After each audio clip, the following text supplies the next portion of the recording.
O guia dos UFOs, letra V. Velocidade. A distância percorrida por um corpo por unidade de tempo. Ver, momentum. Velocidade-luz.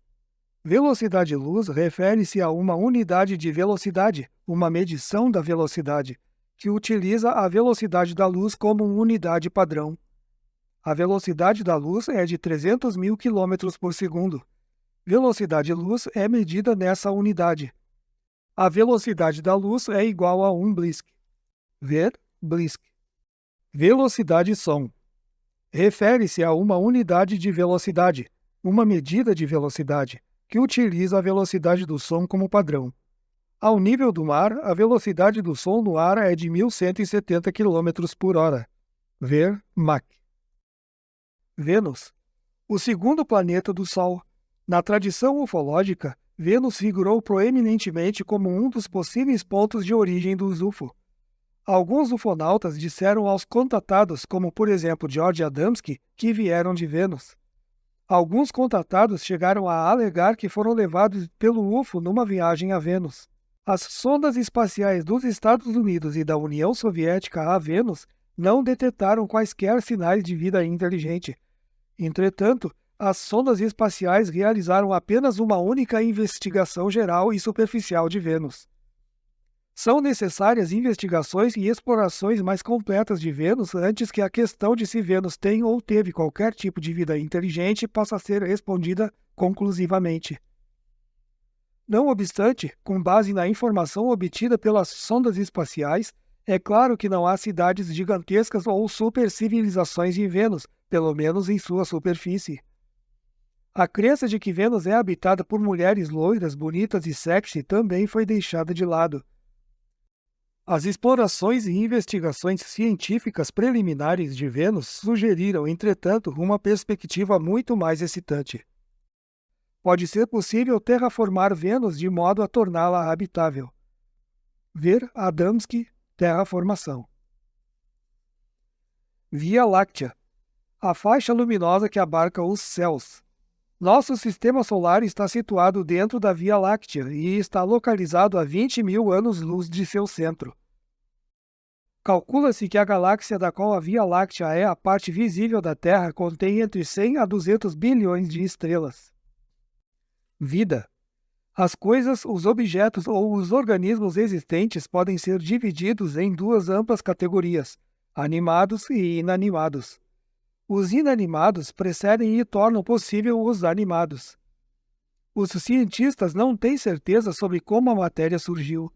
Entretanto, é certo e indiscutível que os organismos vivos são baseados na matéria.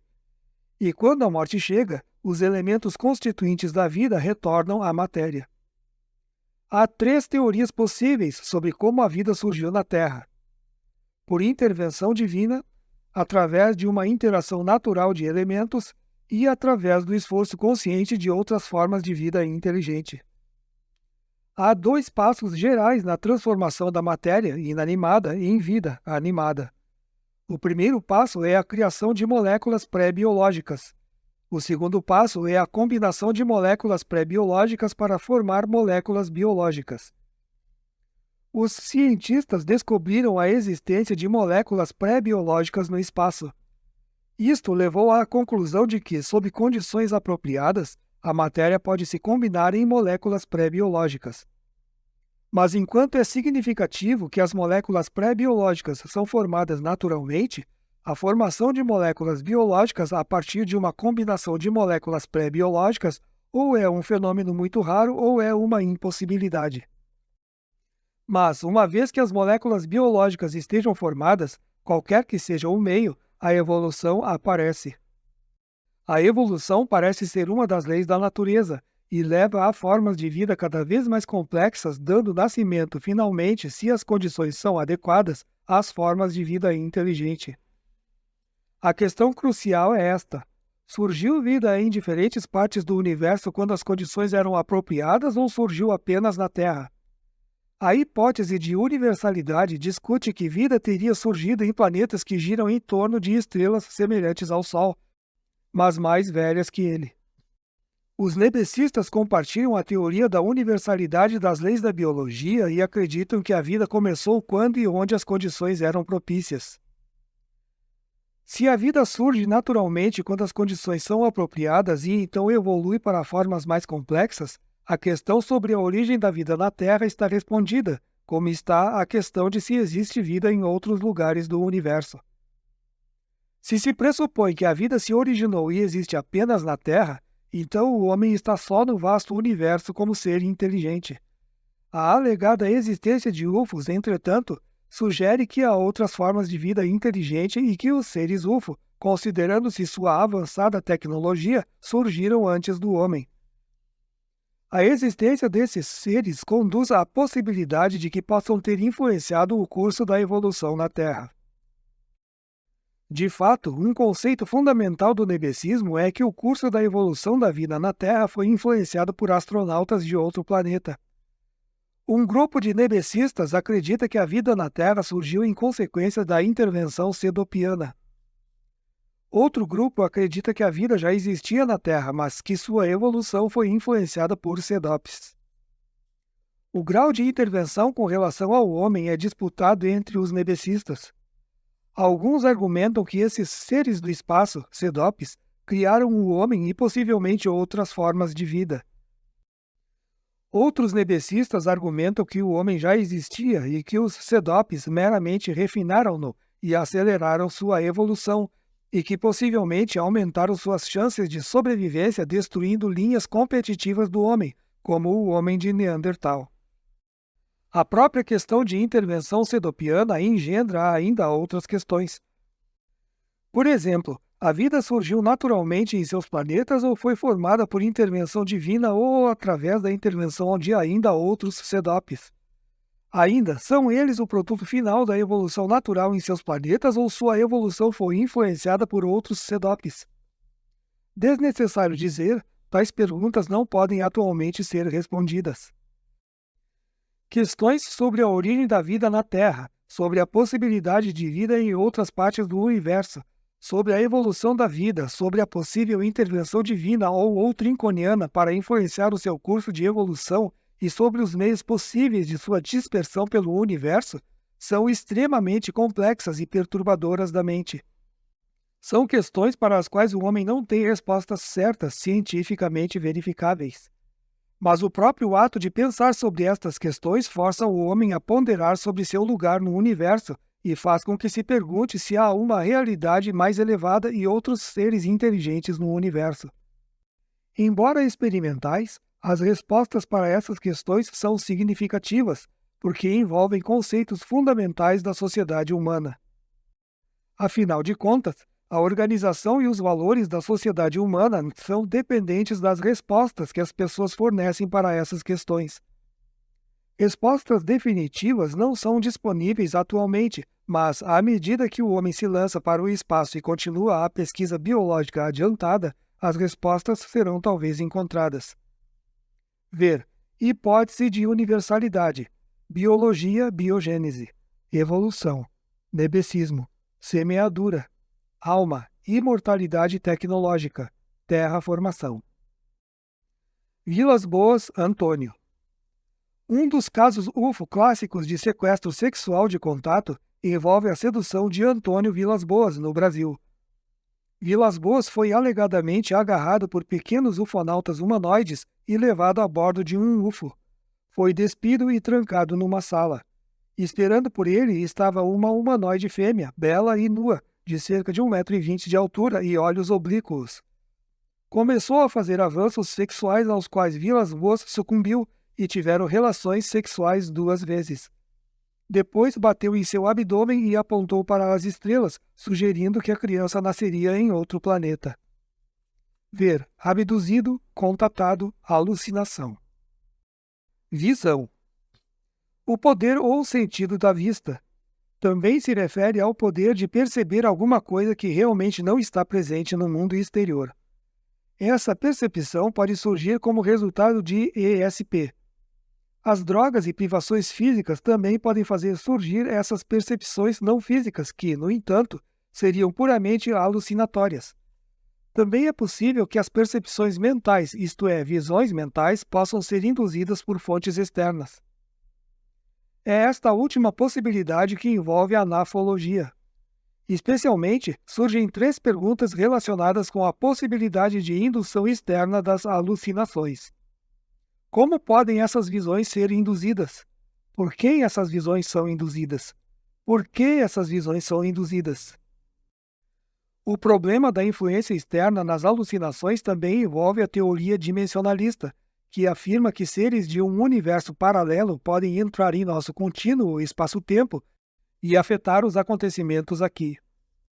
Dizem que esses seres também são capazes de possuir ou assumir controle do homem sob certas circunstâncias, entrando de alguma forma em seu ser e tomando conta de sua mente e de sua vontade. Às vezes, esses seres podem também dar ao homem visões alucinatórias. Um aspecto curioso do fenômeno UFO é a alegação de alguns contatados de que tiveram visões. A explicação nebesiana para a origem dos UFOs também se ocupa das visões. Um grupo de nebesistas argumenta que os seres UFO são capazes, através de sua tecnologia superior, de induzir visões em humanos selecionados. Por exemplo, R. Dione argumenta que a visão de Ezequiel 1:4-28, de um objeto voador foi na realidade induzida por um UFO. O problema das visões induzidas por seres UFO é extraordinariamente complexo. Há presentemente uma falta de fatos suficientes relativos às origens dos UFOs para justificar as conclusões de que eles podem produzir visões. Na melhor das hipóteses, deve permanecer aberta a possibilidade de que seres com tecnologia superior sejam capazes de induzir visões a fim de influenciar o comportamento humano. Ver determinismo, dimensionalismo, Ezequiel, alucinação, nebesismo, UFO. Visão. O processo pelo qual os dados sensoriais são recebidos por uma pessoa por meio dos olhos e depois registrados e identificados pela mente. A sensibilidade da retina às vibrações de energia radiante, luz, é o processo básico pelo qual a visão funciona. As diferenças de intensidade e de comprimento de onda são apanhadas pela retina. Os dados sensoriais são transmitidos ao cérebro, que então determina a cor, a posição e outras características do objeto. O resultado final deste processo, isto é, a identificação real e o contato estabelecido com o objeto externo, é chamado visão. Qualquer enfraquecimento dos olhos naturalmente afeta a visão. A identificação errônea, então, torna-se possível. Daltonismo, miopia, hiperopia e astigmatismo são algumas das enfermidades dos olhos que afetam a visão. Pode haver também uma incapacidade mental relacionada com o registro, a identificação e distinção corretas entre os dados sensoriais. Às vezes, isso pode resultar em ilusões, miragens, alucinações e outras falhas da mente para processar adequadamente os dados sensoriais. A visão é também o elemento isolado mais importante nos avistamentos UFO. Ao mesmo tempo, permanece também a prova mais vulnerável. A credibilidade das testemunhas é geralmente atacada quando se afirma que elas identificaram erroneamente o que viram. Para desacreditar as testemunhas, a Força Aérea frequentemente alega que foram vítimas de ilusões ou alucinações. Por outro lado, uma fotografia do objeto visto é uma prova de maior confiança. Uma fotografia fornece um registro permanente e objetivo de um acontecimento. É de maior confiança porque não está sujeita à análise subjetiva dos dados sensoriais. Ver alucinação e ilusão. Vórtice. O nafologista Ivan T. Sanderson afirma que a Terra possui 10 vórtices, ou vórtices malditos, como são chamados. Desses 10 vórtices, o chamado Triângulo do Diabo é o mais conhecido e o mais mal afamado. Dizem que há 5 desses vórtices no hemisfério norte e 5 correspondentes no hemisfério sul. Contrário à crença popular, esses vórtices não têm formato de triângulo, mas de losangos. Em certas épocas do ano e sob certas condições, alguma coisa anormal acontece nessas áreas, com o consequente desaparecimento de objetos materiais nelas. Alguns dos desaparecimentos podem ser devidos a ocorrências naturais, mas outros, segundo os ufólogos, podem ser executados por seres inteligentes. O que desencadeia os desaparecimentos, como e por que ocorrem e para onde desaparecem os objetos, são perguntas que atualmente não podem ser respondidas definitivamente. Os nafologistas oferecem algumas respostas, mas há pouquíssimos fatos com que abordar o problema. O assunto dos vórtices malditos é discutido com certa extensão por Ivan T. Sanderson nos capítulos 10 e 11 de Invisible Residents.